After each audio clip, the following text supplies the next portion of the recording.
अस्सलाम वालेकुम मेरे भाइयों दोस्तों। मैंने आज एक कोलगेट खरीदा है।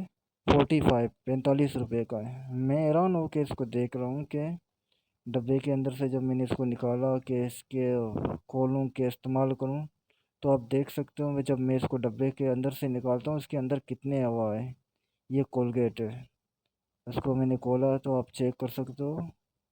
ये सिर्फ और सिर्फ हवा, देखो सिर्फ और सिर्फ हवा। यार कितना जुल्म है। 2 या 3 दफ़ा दांतों में मारो बस खत्म। कितना हवा डाला हुआ है इसके अंदर, आप देख सकते हो। मैं दबा रहा हूँ, सिर्फ हवा ही है, कुछ नहीं निकल रहा है, सिर्फ हवा ही हवा है इसके अंदर। ये कोलगेट है।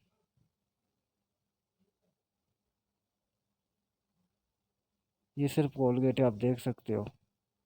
अगर वीडियो अच्छा लगा इसको लाइक करो, शेयर करो और दोस्तों के साथ शेयर करना। इस वीडियो को ज़रूर ज़्यादा से ज़्यादा शेयर करना। आप देख सकते हो सिर्फ और सिर्फ खाली हवा है इसके अंदर, और कुछ भी नहीं है।